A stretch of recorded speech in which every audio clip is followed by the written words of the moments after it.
Hello everyone, welcome back to the Analyst by Vajiram and Ravi dated 17th September 2024. Today again we will be discussing some important topics that has appeared in today's The Hindu and The Indian Express newspapers which are very relevant for your exam. In our first topic we'll look into various aspects of emergency provisions in India. After that we'll look into the status of women in Lok Sabha and Rajya Sabha.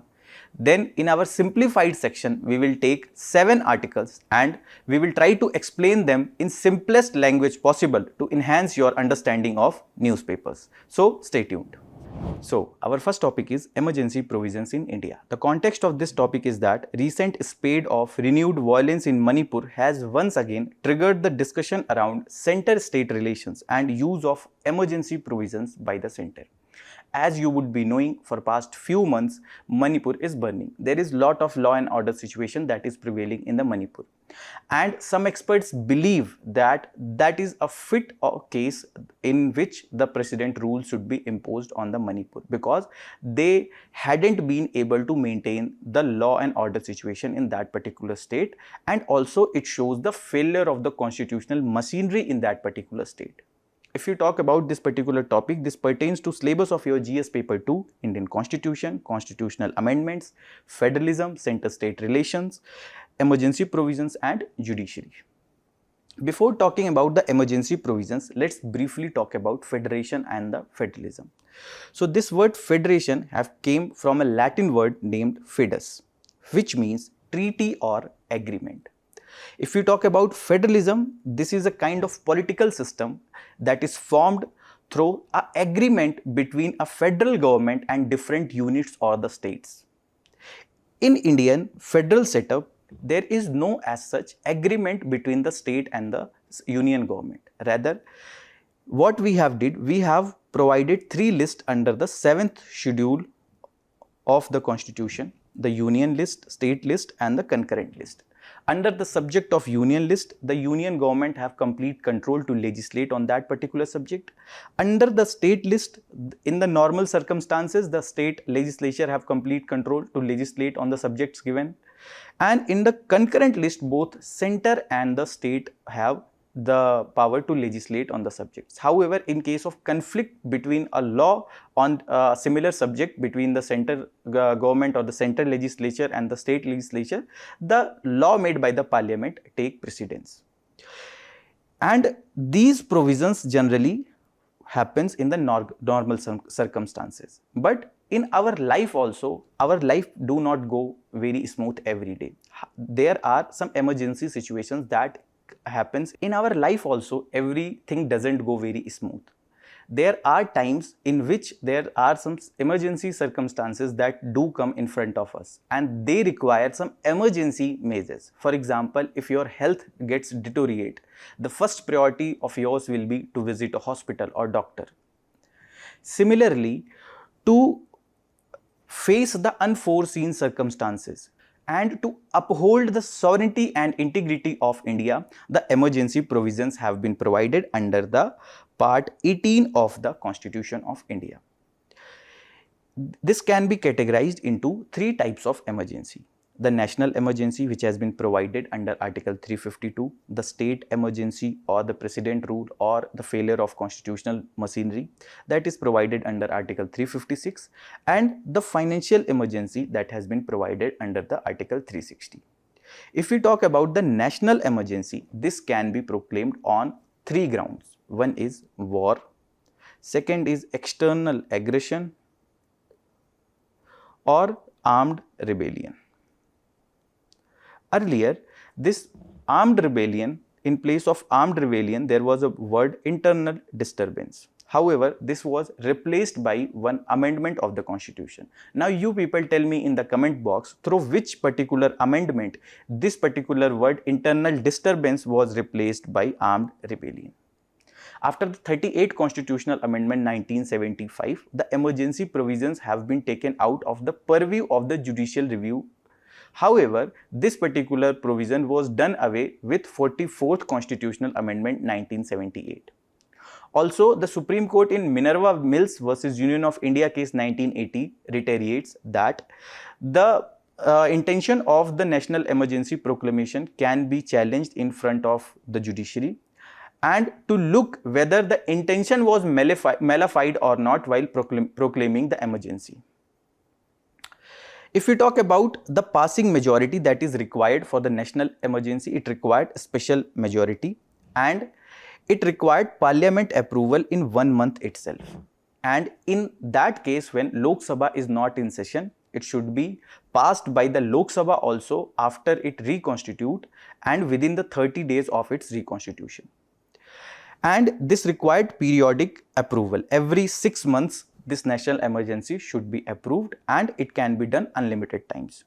Also, if we talk about the revocation, the president can revoke it at any point of time. Also, if the Lok Sabha passes a resolution for its revocation, then in that case also the president is bound to revoke this particular emergency. Also, during the proclamation of the national emergency, the life of Lok Sabha and the state assemblies can be also extended, and it can be extended 1 year at a time. If you talk about the state legislature, they are not dissolved. Then validity of the laws made by the parliament during the period of the national emergency ceases to be operative after 6 months. If you talk about the effect on the fundamental rights during the period of the national emergency, it has been dealt by 2 articles. One is Article 358 and second is Article 359. Under the Article 358, all the 6 fundamental rights are not operational that are provided under the Article 19 of the Constitution. However, through 44th Constitutional Amendment 1978, it has been said that these fundamental rights under the Article 19 will be suspended only when the national emergency is on account of external aggression. Then under the Article 359, the president can suspend the enforcement of other fundamental rights. And as we have talked, that Article 20 and 21 are throughout operational during the period of the national emergency. If you talk about the center-state relation, thus executive control is completely becomes central. Here, our constitution completely becomes unitary while national emergency is in place. The parliament has overriding power over the state list. The parliament can legislate on any subject that is given under the state list. Also, the president can modify or cancel the transfer of finances that the central government was bound to give to the states. Then, if we talk about the state emergency or the president rule that has been provided under Article 356, it requires simple majority to be passed by the parliament, and it should be approved within 2 months.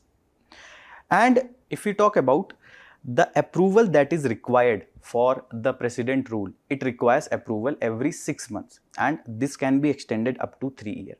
However, after the 44th Amendment 1978, it says that beyond 1 year, this can be extended 6 months at a time, and only when twin conditions are satisfied.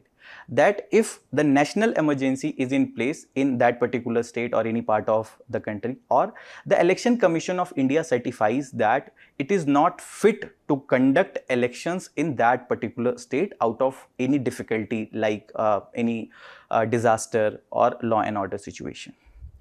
And revocation can be done by the president at any point of time. And here the Council of Ministers are dismissed when the president rule is imposed in that particular state. But legislature may be either dissolved or suspended. It is not mandatory to dissolve or suspend the state assembly. And the validity of laws that are made by the parliament during the period of the president rule, that remains in operation until altered or repealed by the state legislature. And there is no such impact on the fundamental rights of the citizens in that particular state during the proclamation of the state emergency or the president rule. Also, if you talk about the center-state relation, the Council of Ministers are dismissed and the president takes the executive control, and mainly the governance of that particular state is conducted by the governor with the help of the chief secretary of that particular state. Also, the parliament or the president gets the legislative power to legislate on various subjects in the state list in that particular state. And the Lok Sabha, and in absence of Lok Sabha, president has the financial power to decide that how much devolution and whether that can be altered or not, the devolution that we have to give from the center to the states. Then if you talk about the financial emergency under Article 360, it can be passed by the simple majority. It requires approval every 2 months, and it can be proclaimed on account of financial instability or threat to the credit of India. Also, there is no periodic approval required. It can be for the unlimited period, and revocation can be done by the president at any point of time, and there is no as such effect on the life of Lok Sabha or the assemblies of the states, and state legislature remains operational throughout the duration of the financial emergency, and validity of laws made by the parliament as such doesn't get affected, and it also do not have any impact on the fundamental rights, and the control on the state money bills that is impacted. The center gets a upper hand on the state money bill, and the complete financial control comes under the center domain, whether it was earlier with the state governments. Now, if you talk about arguments in favor and against of the emergency provisions, the experts who are in the favor of the emergency, they says that it can help in upholding the sovereignty and integrity of India during some unforeseen situations or circumstances. For example, in a case of war, for example, national emergency was declared 3 times in year 1962, 1960, 71 and 1975. The 62 and 72 were the years of the war, and to uphold the sovereignty and integrity of India, it became important to go for the national emergency. Also, it helps in effective crisis management, where all the resources can be utilized very well. The coordination between different agencies of the government can be done better. Also, it helps in upholding the constitutional order, that is, to ensure that the sovereignty and integrity as well as the mechanism of the constitutions didn't get disturbed. Also, it helps in maintaining the effective governance mechanism. For example, let's suppose if law and order situation is not proper in any particular state and the people's rights are getting infringed. For example, communal rights are happening in any particular state, and states finds it very difficult to address that communal right in that particular state. In that particular situation, it becomes prudent, it becomes very useful to go for the precedent route, or in some circumstances for the national emergency also. Sir Aladi Krishnaswamy Iyer said that these emergency provisions are very life breath of the constitution. But the people who are against these emergency provisions says that the suspension of fundamental right should not be done, and emergency provisions are one of the tools to suspend the fundamental rights. Also, they say that it undermines the federalism, the federal structure of our India, that during the commencement of the emergency, during the time of emergency, our constitution become unitary, our governance structure become unitary. So, this undermines the federal structure of India. Also, it leads to concentration of power in the union government, and this might lead to a case of dictatorship. Also, this leads to ineffective checks and balances, where the checks and balances that were there between the different organs of the government, that is executive, judiciary and the legislature, that gets undermined. The TT Krishnamachari says that it can lead to potential for the dictatorship by one individual or group of individual if these provisions are being used with malified intent. So, what should be the way forward?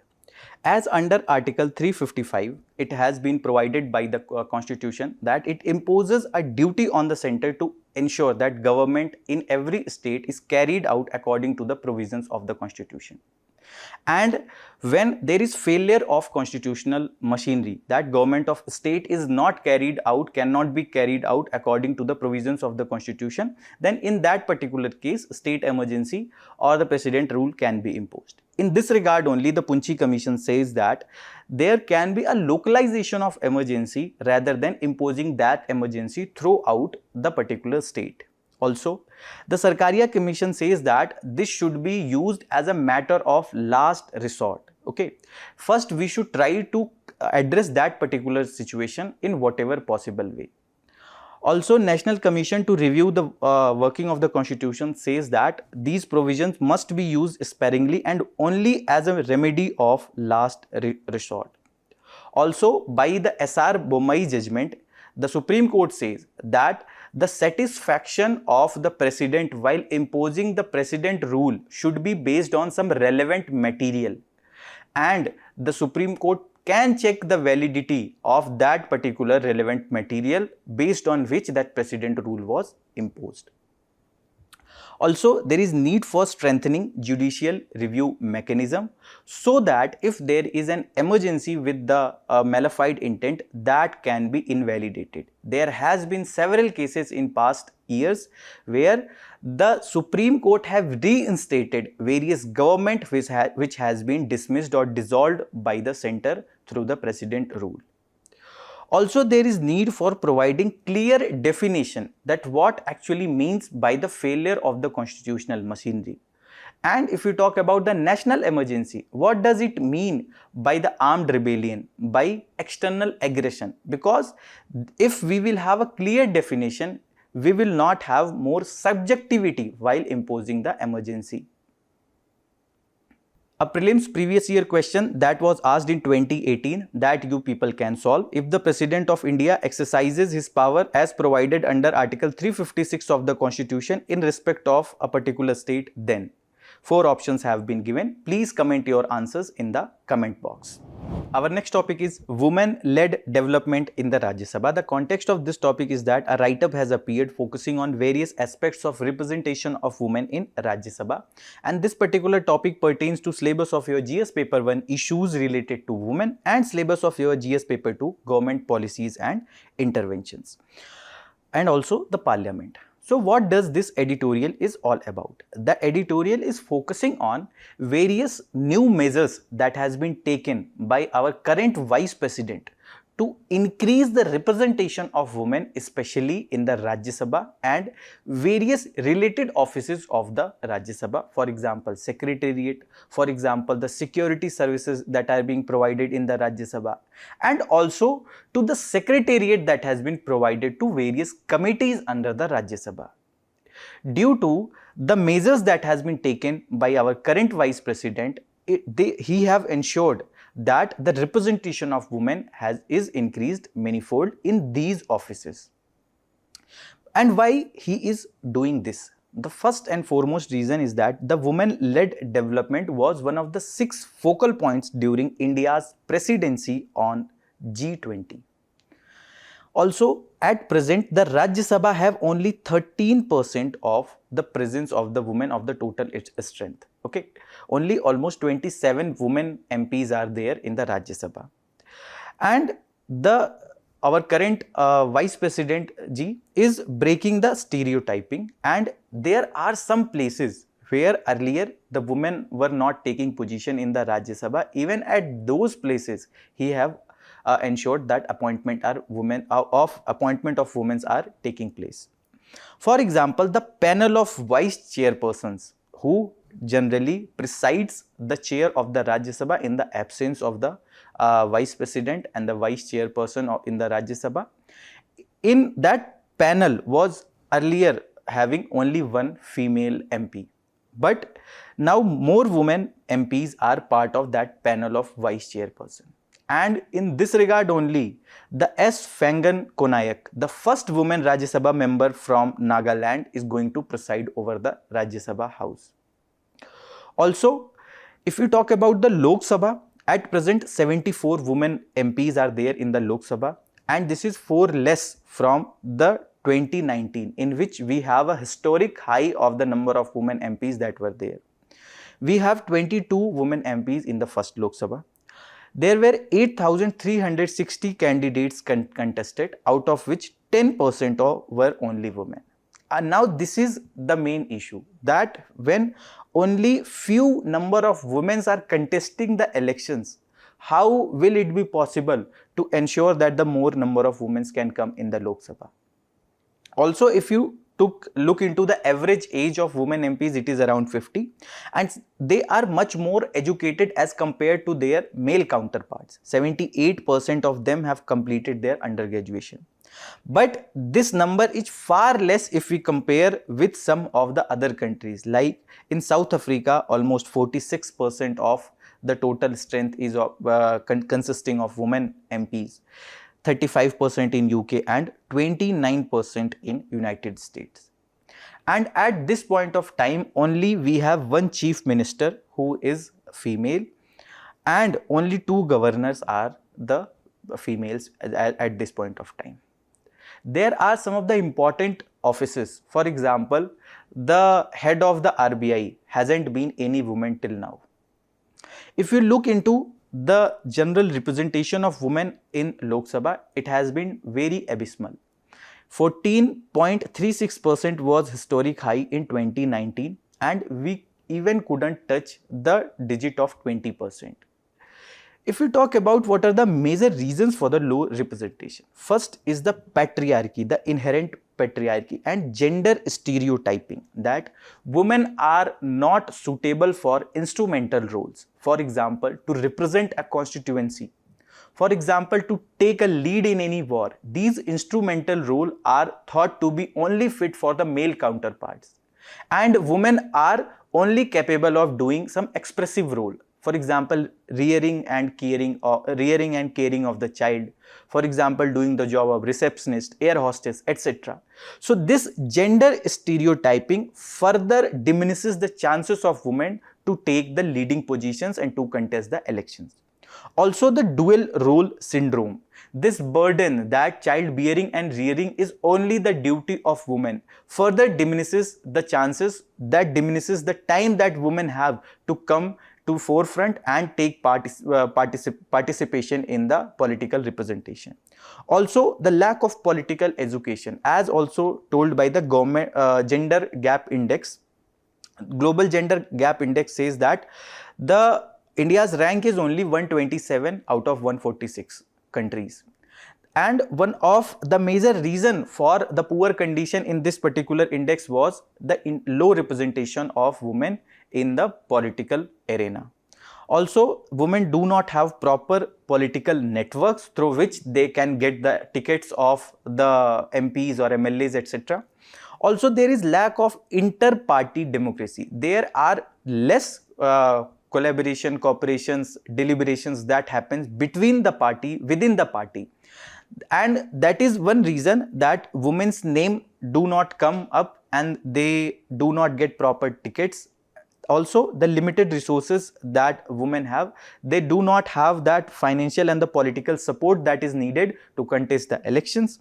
Also, the social conditioning and the public attitude again towards the women is not very good, is not very sound. For example, the society forces women to conform to the traditional roles. For example, take the job of teacher, take the job of receptionist, take the job of air hostess, doctor, etc. Don't come for the job of political representatives. Also, the unfriendly political environment, the political structure that we have created in India at this point of time, where there is lot of criminalization of politics, where there is lot of involvement of money and muscle power, that also demotivates women to come and take the lead in the political positions. However, more women are contesting elections now as compared to earlier, but still our situation is not very good. We have to improve on these conditions. So what should be done? First, we will have to dismantle the gender stereotyping. We'll have to promote the shared responsibility for domestic duties, and for this we have to create more and more public awareness. And this will also help in ensuring that we achieve our goal of SDG 5, that is gender equality.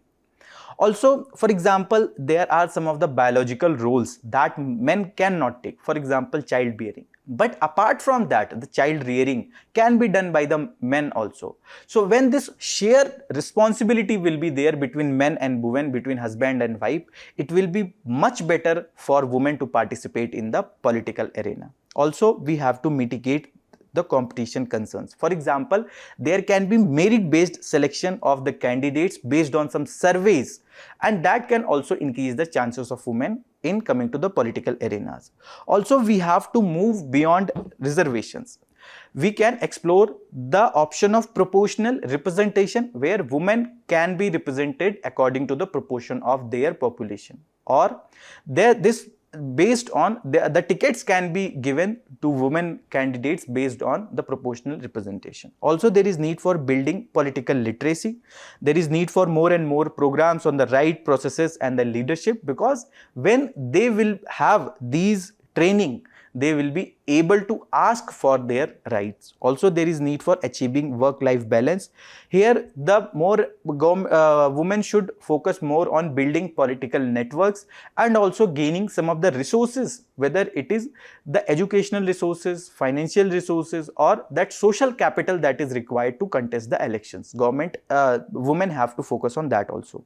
Also, we need to ensure that there is a safe and inclusive political environment where there is no violence and the criminalization is reduced. And in that particular situation, government may give some of the capacity building and hand holding to women, and also the women will find those conditions fit to contest the election and take participation in the political arena. A mains practice question that you can solve from this particular topic: what are the possible reasons for low representation of women in Lok Sabha? Suggest some measures to improve the representation of women in Lok Sabha. In our simplified section, our first topic is why is Tamil Nadu education funding is on hold.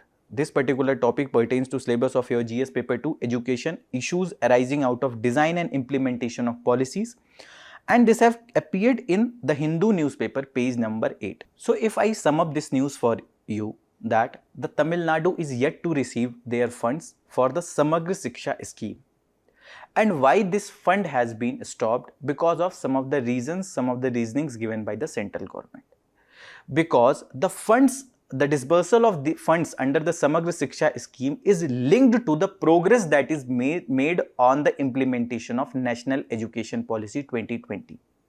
And since Tamil Nadu government have several apprehensions with regard to the implementation of National Education Policy 2020, they hadn't been able to implement the National Education Policy in letter and spirit. And when the implementation of National Education Policy hasn't been smooth, that's why their funds has been stopped. This is the reasoning given by the central government. Also, as said by the Chief Minister of the Tamil Nadu, there was a memorandum of understanding that was signed for another scheme, that was PM Shri scheme. And also based on the implementation, progress on the implementation of this PM Shri scheme, the funds are being dispersed for this Samagra Shiksha scheme. So we will talk about the Samagra Shiksha scheme, what is PM Shri scheme, and then what are the various apprehensions of the Tamil Nadu government, why they haven't been able to implement the National Education Policy in letter and spirit. So this Samagra Shiksha is an integrated, centrally sponsored scheme for school education for nursery till class 12th with components of teacher training, salaries, special education, digital education, school infrastructure, administrative reform, vocational and sports education with grants for textbook, uniforms, libraries, among others. Now you can see this Samagra Shiksha is focusing on holistic education. They are addressing the issues of teacher vacancy. They are addressing the issues of the infrastructure deficit. They are also providing proper hand-holding and capacity building to improve the vocational training as well as availability of uniform, textbooks, etc. If you talk about the other scheme, that is PM Shri scheme, this is the PM School for Rising India. The aim is to nurture well-rounded individual equipped with 21st century skills. Here, more than 14,500 schools across the countries to be upgraded and developed, and they will act as exemplar schools and also offer mentorship to other schools in their vicinity. And this is mainly to showcase all the components of the National Education Policy 2020. The pedagogy adopted in these schools will be more experiential, holistic, integrated and play or toy based. and they will help in benefiting lakh of students across the countries. So why this scheme was launched? Because the progress of the national education policy was not very good, and to show that how actually that national education policy should be implemented, this PM Shri scheme was launched. And both this Samagra Shiksha scheme and PM Shri scheme is a centrally sponsored scheme. As you would be aware of this fact, that in a centrally sponsored scheme, the funds that are required for that particular scheme are distributed between the center and the states. So what are the various apprehensions of the Tamil Nadu government, and what is the reason why they couldn't implement this National Education Policy 2020? The first apprehension that they have is the 3-language formula as recommended by the NEP. Under this, the curriculum and the pedagogy or the learnings that should be provided to the student should be in 3 languages. 2 languages would be native to India and 1 will be the English language. Whereas the Tamil Nadu government wants to focus on only 2-language formula as also provided by their state education policy. The second apprehension that they have is the Tamil Nadu wants to stick to this curriculum framework, that is 5+3+2+2. Whereas the national education policy focuses on 5+3+3+4 years of education. Mainly they have a difference over the pre-school learning, whereas the SEP proposes that 5 years as the entry for the class 1, whereas the national education policy proposes 6 years as the recommended age for the class 1. Third apprehension or the difference of opinion is on the age or the class that is required to be provided for the vocational education. The national education policy says that the class 6 should be the class in which vocational training should be provided and it should start, whereas the state education policy of Tamil Nadu says that vocational training should be provided only after the class 11th. Now, this was all about the news that was there in today's newspaper. Now, what should be the way forward?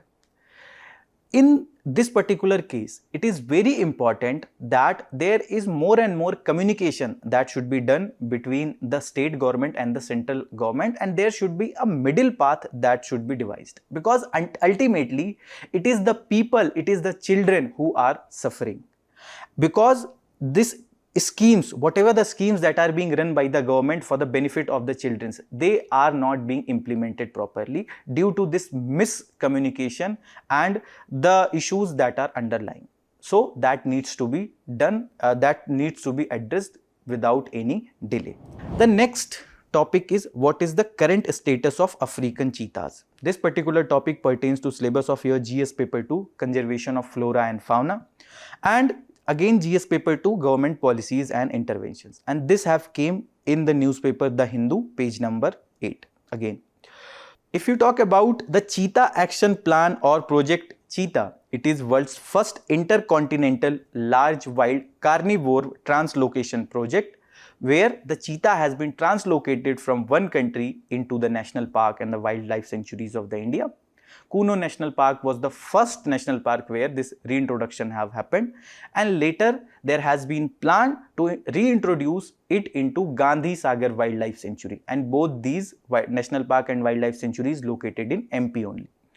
The project mainly aimed at reintroduction of cheetahs in the country which had become extinct in 1950s in the country. And what is the major objective, that why it is being implemented? To improve the forest landscape, overall enriching the biodiversity, also to improve the eco-tourism in that particular state, and so that the living conditions of the people who are dependent on these national park and the wildlife sanctuary can be also improved. Their educational and social indicators can be improved. Their poverty can be reduced. If you talk about some fact related to the cheetah, it is one of the oldest big cat species. Ancestors can be traced back about 8.5 million years, and the number of cheetah is just under 7 4,500 individuals globally. It is categorized under vulnerable species under the IUCN Red List, and the Asiatic cheetah and Northwest African cheetahs are critically endangered. Cheetah have lost 90% of their global habitat, and they now live only in around 9% of their historic range. And they have been reintroduced through this BOMA technique. So let's briefly talk about what is this BOMA technique is all about. So mainly this is for capture, this is a capturing technique which is very popular in Africa. It involves luring animals into an enclosure by chasing them through a funnel-like fencing. The funnel tapers into an animal selection cum loading chute supported with grass mats and green nets to make it opaque for animals, which are herded into large vehicles for their transport to another location. And this old technique was earlier utilized to capture wild elephants for training and services. You can see this is the funnel shaped in which they are being pushed so that they can come to that area of national park or the wildlife sanctuary. So this BOMA technique was mainly involved while reintroduction of this cheetah. Now the news item is mainly about the current status of cheetahs. As per the official, at this point of time, there are some cubs and some of the adult cheetahs, some female and some male, and they are doing fine. However, after the reintroduction, during the initial phase, there has been lot of deaths of these cheetahs. And there has been some of the underlying issues before the reintroduction actually happened and after the reintroduction. If you talk about the issues that were arising before the reintroduction, there was one cheetah that was already ill even before the reintroduction that has happened here in the India. And there was lot of renal element that was there with that particular cheetah, and that's why it has led to death of that particular cheetah. Also, after coming to this Kuno National Park, these cheetahs find it very difficult to adopt to the conditioning that they were given in that particular national park. And that has led to various issues, like one cheetah died out of hypokalemia that leads to increased presence of the potassium in the bloodstream. Also, one died due to heart failure. So that is the reason that we lost some of the precious cheetahs in the initial phases. Also, government is developing a captive breeding facilities for these cheetahs in Banni grassland that is located in Kutch district of the Gujarat. If you talk about who is responsible for overall management of these cheetahs, there is an expert committee by NTCA, National Tiger Conservation Authority, which is headed by Rajesh Gopal, and he is looking for overall management of these cheetahs. Let's briefly talk about National Tiger Conservation Authority also, which was constituted by enabling provisions of Wildlife Protection Act 1972 as amended in 2006 for strengthening the tiger conservation in the country, and by inter alia also ensuring normative standards in the tiger reserve management, preparation of reserve specific tiger conservation plan, laying down annual audit report before parliament, constituting state level steering committees under the chairmanship of chief ministers, and establishment of tiger conservation foundation. So what actually should be the way forward? The major issue that why we lost some of the cheetahs is because of the limited space that they were given to. And that is leading to a condition like captive conditions. So the experts have recommended that it requires at least 6,000 to 8,000 square kilometers of open areas to thrive properly. And that is one area that government can focus on to ensure that these cheetahs which are reintroduced thrive properly. Our next topic is rule for early assembly elections.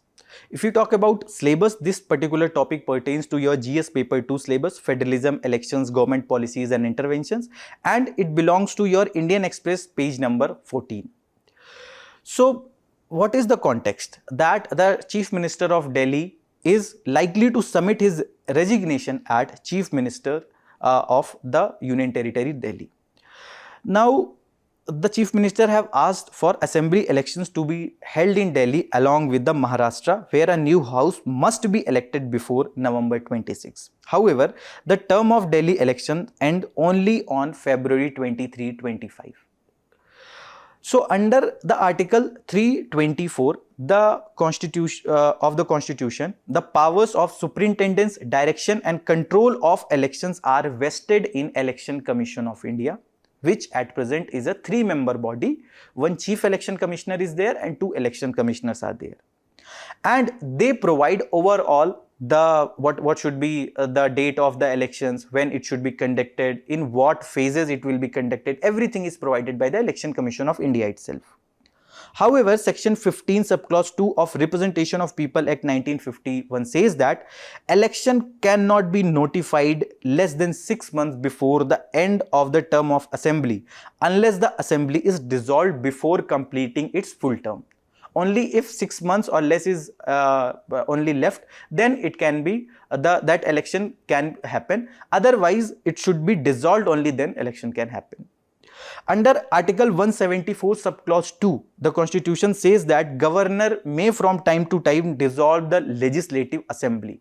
However, this dissolution should only happen on the recommendation of the Council of Ministers only.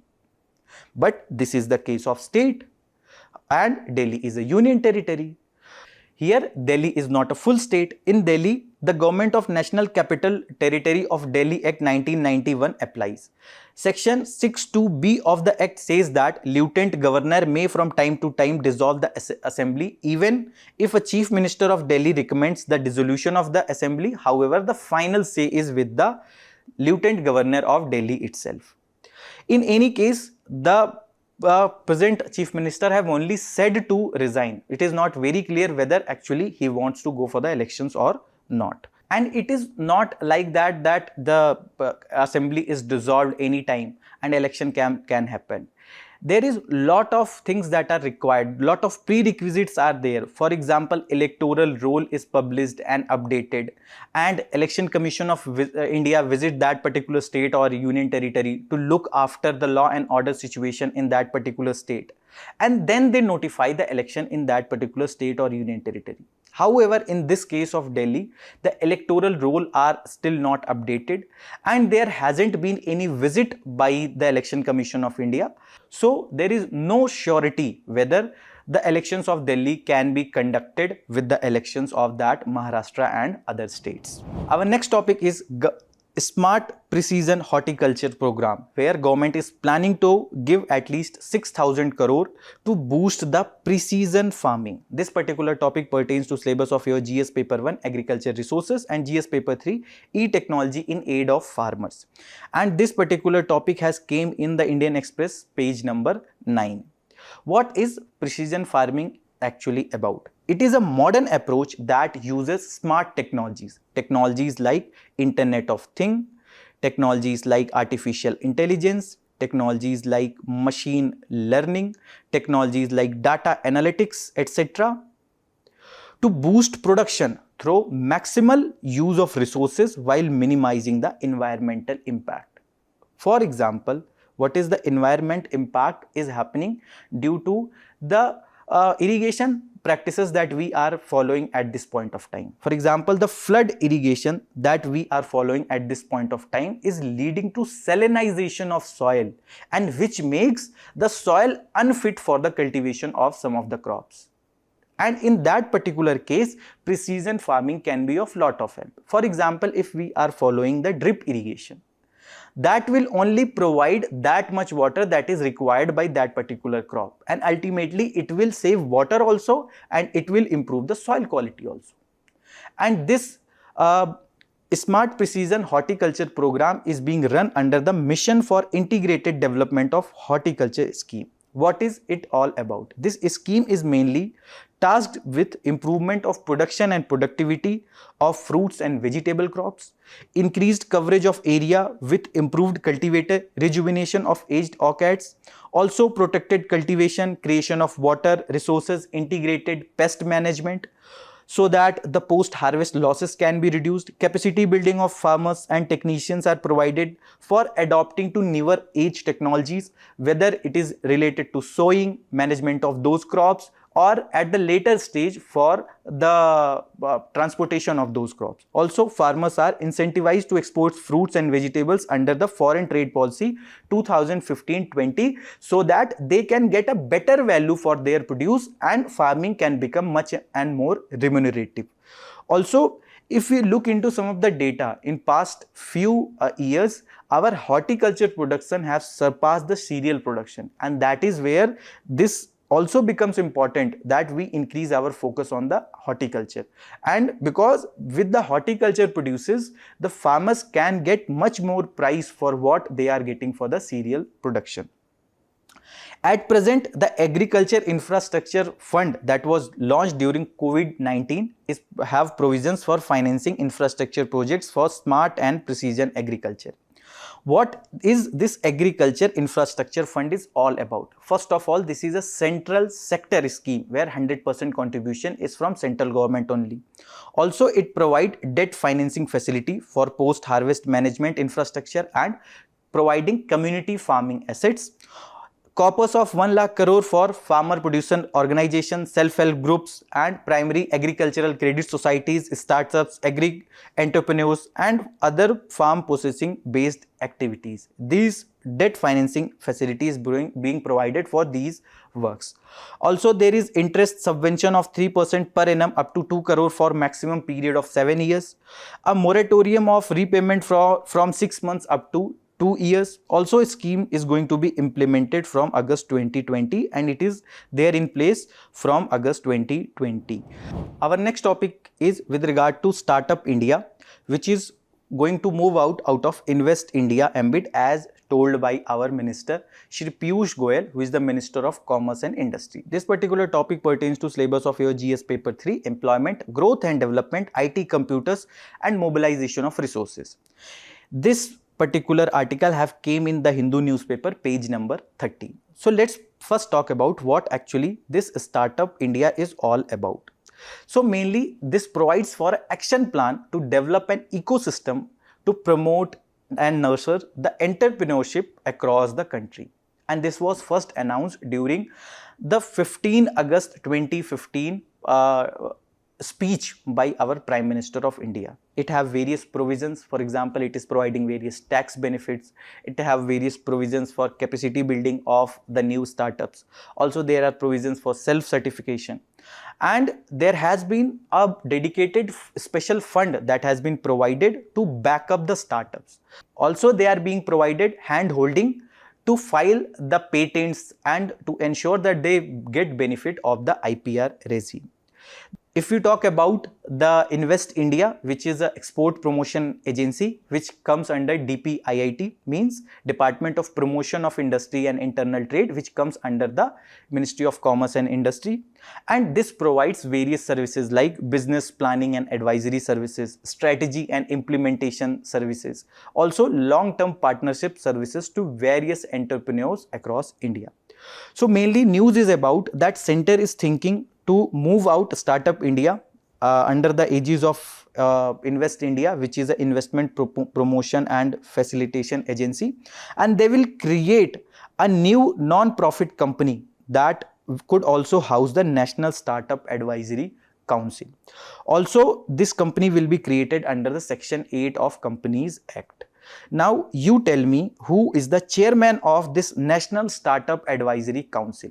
Please comment your answers in the comment box. Also, he have told all those things while unveiling this Bharat Startup Knowledge Access Registry, or abbreviated as Bhaskar. Which is an interactive online platform that will centralize and streamline and enhance the collaboration among key stakeholders within the entrepreneurial ecosystem, including startups, investors, mentors, service providers and regulatory bodies. Our next topic is transparency in Rashtriya Vigyan Puraskar. This particular topic pertains to syllabus of your GS paper 3, achievements of Indians in science and technology, and this has appeared in the Hindu newspaper page number 12 of today. If you talk about this Rashtriya Vigyan Puraskar, this is the highest recognition in the field of science and technology and innovation in India at present. And this have taken the position of Santi Swarup Bhatnagar Awards, which were earlier given, and it was mainly administered by Council of Scientific and Industrial Research. And these recipients of Santi Swarup Bhatnagar Awards have written to Principal Scientific Advisor for clarification that whether a proper, objective and fair selection criteria was involved while giving this Rashtriya Vigyan Puraskar this year or not. 33 scientists were conferred this Rashtriya Vigyan Puraskar by President of India on August 23 this year. So what is this Principal Scientific Advisor is all about? So mainly this office aims to provide pragmatic and objective advice to Prime Minister and Cabinet on matters related to science, technology and innovation. And since 2018, it has been placed under the Cabinet Secretariat. Also, this Principal Scientific Advisor is the head of Prime Minister Scientific Advisory Council, and this office was established in the year 1999, and at present our Principal Scientific Advisor is Ajay Kumar Sood.